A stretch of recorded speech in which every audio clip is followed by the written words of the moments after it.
Next most important thing, the union of two subspaces is subspace. The union of two subspaces is a subspace if and only if one is contained in the other. Over W1, W2 are two subspaces of a vector space VFF. Then W1 intersection W1 union W2 is a subspace of VFF if and only if W1 subset are equal to W2 over W2 subset are equal to W1. Here then రాయమని W1 subset are equal to W2 is a subspace. W1 union W2 is a subspace of VFF if and only if W1 subset are equal to W2 or W2 subset are equal to W1. Proof. VFF vector space. Let W1 W2 are two subspaces of a vector space. ఈ statement బట్టి రాస్తున్నాం. W1 W2 let ఈ statement అయితే direct గా letter రాయని అవసరం లేదు. ఈ స్టేట్మెంట్ బట్టి అయితే లెటర్ రాయాలి. సో ఆ స్టేట్మెంట్ ను మనం కన్సిడర్ చేసుకున్నాం కాబట్టి let W1, W2 are two subspace of a VFF. Necessary condition. If and only if అంటే మీనింగ్ ఏంటంటే నెసెసరీ అండ్ సబ్స్టిట్యూట్ కండిషన్ అర్థం. ఇఫ్ ఇంప్లైస్డ్ బై ఇంప్లైస్డ్ ద మీనింగ్ అంటే నెసెసరీ కండిషన్. సో కాన్వర్స్ అని కూడా అంటారు దాన్ని. దీన్ని సబ్స్టిట్యూట్ కండిషన్ కాన్వర్స్ అంటారు. ఇఫ్ అండ్ ఓన్లీ ఇఫ్ అలాగా ఇఫ్ అండ్ ఓన్లీ ఇఫ్ అంటే మీనింగ్ ఏంటంటే నెసెసరీ అండ్ సబ్స్టిట్యూట్ కండిషన్ కూడా రాసుకోవచ్చు.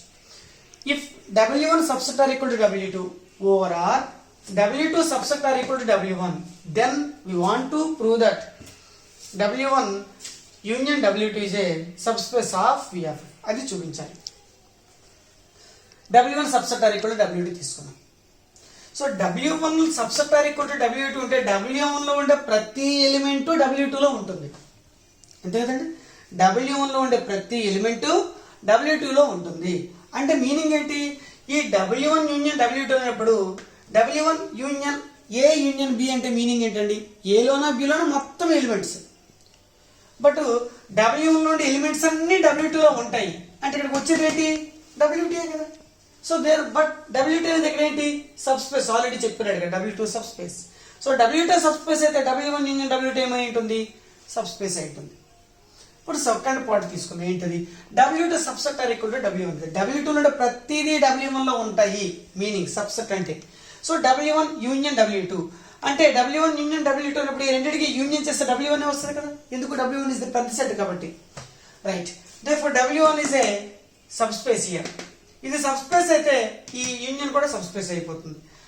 So necessary condition is proved. Necessary condition is proved. ఇక substitute condition. W1 union W2 is a subspace of VFF. Then we want to prove that W1 subset are equal to W2 over W2 subset are equal to W1. అది చూపించాలి. నేను ఏం చేస్తాను? Contradiction వేలో వెళ్తున్నాను. Contradiction వేలో అంటే ఇవి నాట్ ఈక్వల్ టు తీసేసుకుంటున్నాను. If possible let W1 not equal to W2 over W2 not equal to W1. So W1 not equal to means not subset. W1 నుండి ఏ ఎలిమెంట్ కూడా W2 లో ఉండదు. ఇక్కడ W2 లో ఉండే ఏ ఎలిమెంట్ కూడా W1 లో ఉండదు. ఆ విధంగా ఇది తీసుకున్నాం ఈ కండిషన్స్ అన్నమాట. కాంట్రడక్షన్ వేలో వెళ్తాం. W1 not contained W2. అయితే దేర్ ఎగ్జిస్ట్ ఒక ఆల్ఫా అనేది W1 లో ఉంది. ఇందులో ఆల్ఫా ఉందండి అంటే ఖచ్చితంగా దీంట్లో ఉండకూడదు కదా. అందుకే రాశాను alpha does not belongs to W2. W2 subset are equal to W1. W2 not subset are equal to W1. అంతే కదండి అడుగుతుంది. అంటే there exist beta belongs to W2. Beta అనే ఎలిమెంట్ W2 లో ఉంది అంటే ఆ ఎలిమెంట్ ఖచ్చితంగా W1 లో ఉండదు.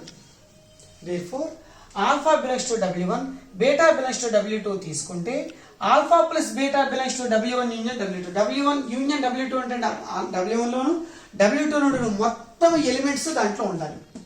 సో నేను ఏం చేస్తాను? ఆల్ఫా ప్లస్ బీటా కొన్ని మీకు ఇబ్బందిగా ఉంటే alpha comma beta belongs to W1 union W2. So that implies alpha plus beta alpha comma beta belongs to W1 union W2 అంటే ఆల్ఫా ప్లస్ బీటా ఏమై ఉంటుంది? W1 union W2.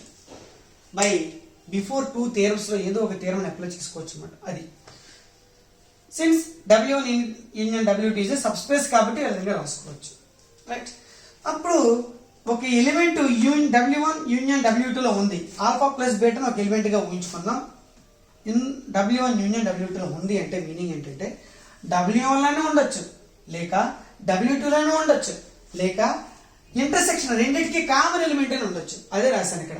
That plus alpha plus beta belongs to W1 over alpha plus beta belongs to W2 over alpha plus beta belongs to W1 intersection W2. అంటే ఏదో ఒకటి మాత్రమే possibility అవుతుంది. ఇందులో ఉండొచ్చు లేదా ఇందులోనే ఉండొచ్చు. సో నా alpha plus beta belongs to W1 తీసుకోండి. బట్ ఆల్రెడీ ఆల్ఫా ఎక్కడ ఉంది? W1 ఉంది. ఈ రెండింటి యొక్క సబ్స్ట్రాక్షన్ చూద్దాం. Alpha plus beta minus alpha అంటే ఏమైంది ఇక్కడ? Beta belongs to W1. But beta does not belongs to W1 కదా.